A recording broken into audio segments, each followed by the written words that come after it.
Welcome again back to the channel. Now this company on here on this website, sombrerotravel.com, is the travel agency that I use to book trips when I arrive in Dubrovnik.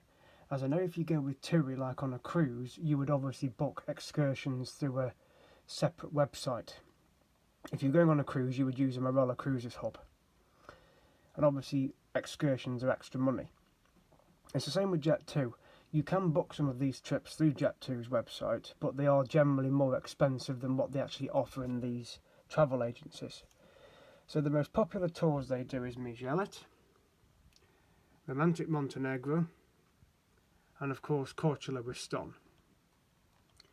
That's only giving you 3 trips that you can do, but there are a lot more. And there's one that's not mentioned, and that is Bosnia. So whether I can actually go on to this, let's have a look if it does it. If I press tours. So Krka National Park is right up at Split. That's quite a drive. Private VIP tours. You're probably better doing a scheduled one. No, this is more like it, sorry. If I just go back a minute, scheduled tours, it comes up with the actual trips that you can do. Right. So there you see you can do the 3 Islands cruise, which is Elefiti Islands, but this is not the Krka. This one I always do, Korčula with Ston. That's a place I've not been to before. That's Medogorje, which is in Bosnia. I've been to Mijet, which is the national park. That's Mostar, which is beautiful. And that's Mostar with Medogorje. But with that one you actually go to Kravic Waterfalls, which again is beautiful. So, and the other one is of course Kotor with Perast. So the trips that I generally do when I go Croatia are the 3 Islands cruise, which I book with Krka. I do Korčula with Ston with Sombrero Travel, which is this website. I do Mostar and I do Montenegro. I have done that one. But this time I'm going to do Mostar with Medogorje. I've done the Kravic Waterfalls one in 2022 and it was stunning. But this place, Medogorje, I've not actually been to, so I'm going to do that one. So you generally go to this place first, and then you go to Mostar, which is here, absolutely beautiful old town. You get to walk across this bridge. Montenegro, obviously it's like a fjord, because you on a cruise you come in on the coast, on a cruise ship along here, and you dock in Kotor. Korčula with Ston is about 70 miles from Dubrovnik. You go by coast to Ston first. You have about an hour stop there, and then you proceed to Korčula. You get a boat across from the mainland, and this is coming from the mainland over here. So you come in by boat and you dock here, and then you've got the old town Korčula there, a bit like a mini Dubrovnik, but it's beautiful. And a lot of the restaurants you can go in around where these trees are. I generally go in a restaurant around here and have a pizza or something and a Croatian beer. You can climb up to the top of that bell tower and you get a fantastic panorama of this. As they say, it's where Marco Polo was from, or he spent a lot of time there. But it's a nice trip. So if we go through them individually now, this will just give you an idea of what you do. So this one is a fantastic trip. Mostar with Kravic Waterfall. So if you go to Montenegro or Mostar, you must take your passport with you. If you're going on a Croatian trip like to Ston and Korčula, the Elefiti Islands, you don't need your passport because you've already obviously had it stamped at the airport.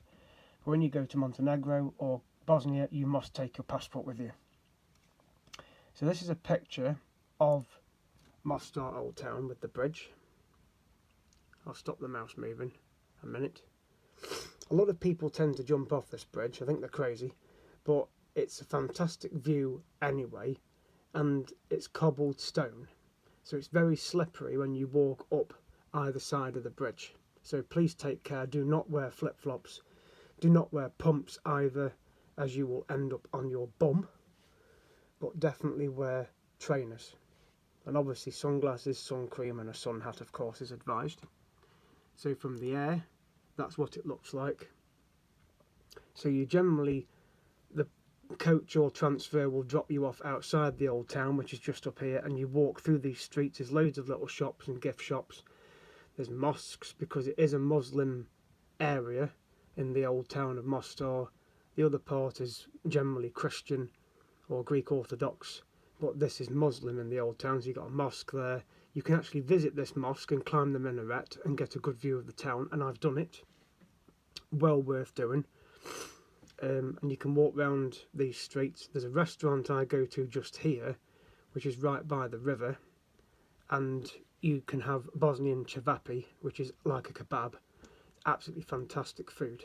So as I say, you walk along the bridge and then come up here. There's more shops up here as well and stalls. And then obviously you can visit this mosque for a couple of euros, go into the actual main mosque bit and then go up the minaret. And the views are amazing. So that's a view basically from the bridge, where people generally gather, because people, like this chap's doing, is jumping off. I wouldn't do it personally. And then you've got what it looks like in the town. It's generally very cheap stuff. You can buy, you know, Turkish tea, Turkish coffee, Turkish delights. Obviously fridge magnets and pens and anything really. So you basically get to visit. That's what it tells you to do. But what happens? You can even try cevapi. You can visit the mosque, as I said. You can drink tea, traditional Turkish Bosnian coffee. Visit the bazaar. It says it's every day from the 15th of March till the 1st of November. So you get your hotel pickup, you get your transport, you get your guide, and you get your tour of Mostar. So the price, as it says here, is €300, but that's a private tour. That's a private tour. But if you do a general one, it's actually €65. I generally get it a little bit cheaper. It's usually about 40-ish. So that's basically the Mostar trip, and you go to the waterfall as well. So if we go back, the next one I love doing is this, Korčula with Ston. So you generally leave Dubrovnik about 7:30, something like that, and you end up in Ston at about 8:20, something like that, and you generally have about 40 minutes in Ston, where you get to go for a cup of tea and go to the low and whatever, and then you carry on to Korčula, which is about an hour because you get the boat across.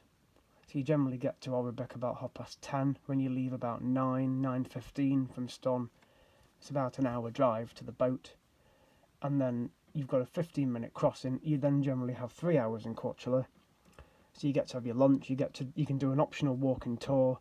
If you want to do your own thing, you can go and climb the bell tower, which is about €3 or €4 to go up, and then you can have lunch, get some souvenirs, meet the guide, get the boat back across to Orebek, and then you generally drive to a town on the peninsula for a wine stop, and then it's about an hour drive back to Dubrovnik. So you get back to your hotel about 5:30 in the evening, so you've got a full day, and it is worth every single penny, and you get to buy the wine as well.